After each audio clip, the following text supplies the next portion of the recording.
Assalamualaikum warahmatullahi wabarakatuh. Bagaimana kabarnya hari ini? Semoga kita selalu diberi kesehatan oleh Allah Subhanahu wa taala sehingga masih bisa terus belajar meskipun kita masih dilanda di masa pandemi ya. Baik, untuk untuk kali ini, Kak Dwi akan membahas tentang robot secara umum, gitu ya. Nanti kita akan membahas apa itu robot, kemudian awal mula penemuan robot, kemudian perkembangan robot dunia, lalu perkembangan robot di Indonesia. Eh, Baik, yang pertama adalah apa itu robot? Robot sendiri adalah eh, seperangkat benda yang terdiri dari hardware dan software.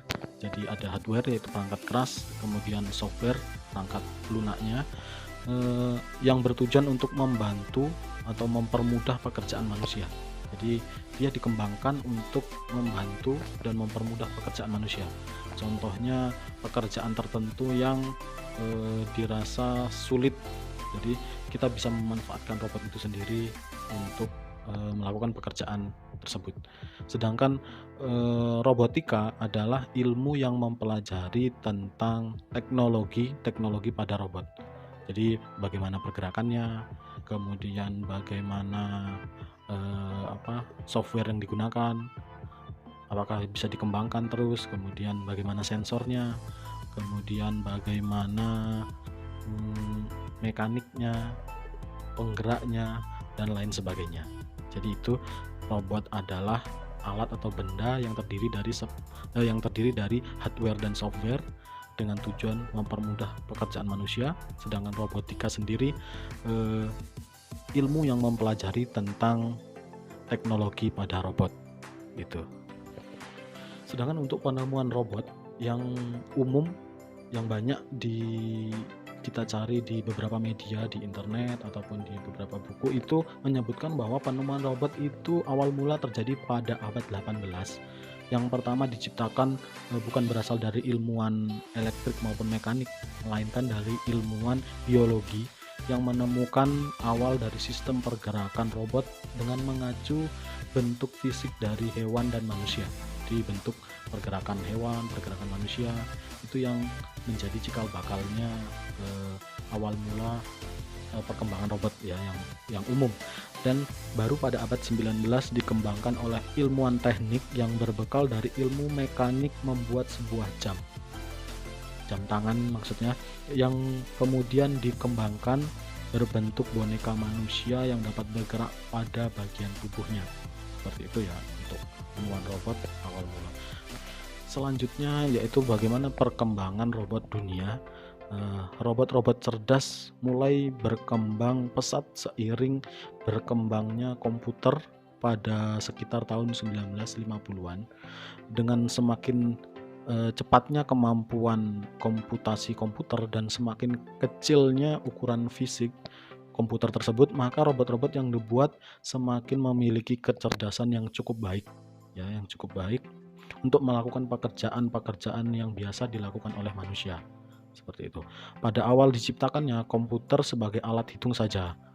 Namun seiring perkembangan algoritma komputer sebagai instrumentasi yang memiliki kemampuan seperti otak, maka perkembangan robot di dunia juga semakin pesat gitu ya. Perkembangan robot di dunia saat ini itu dikuasai oleh negara-negara di benua Eropa, Amerika, dan beberapa negara di Asia. Kalau di Asia contohnya Jepang, Korea, itu yang perkembangan robotnya sangat pesat ya. Contoh perkembangan robot dunia saat ini yaitu seperti Honda, yaitu yang mengeluarkan robot Asimo, robot yang memiliki bentuk fisik seperti manusia.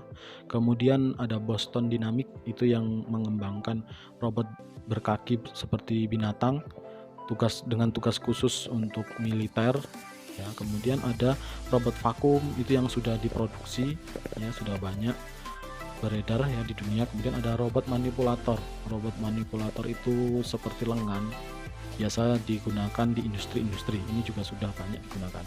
Kemudian yang terakhir yang sedang ramai ada robot terbang atau biasa disebut drone, seperti itu. Selanjutnya perkembangan robot di Indonesia sendiri, ya.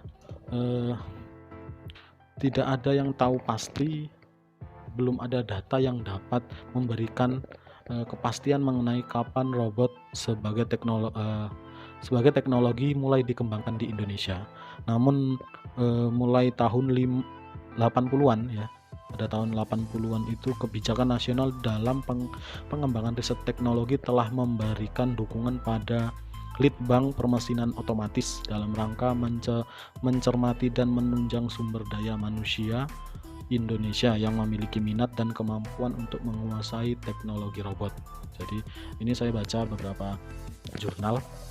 Salah satu wujud konkretnya adalah dikembangkan sejumlah laboratorium seperti MEPPO atau MEPO, mesin perkakas teknik produksi dan otomatis, yang diprakarsai oleh BPPT, Badan Pengkajian dan Penerapan Teknologi, yang kerjasama dengan ITB, Institut Teknologi Bandung. Kemudian LET, Laboratorium Elektronika Terapan, dan LIPI ya, yang sampai sekarang.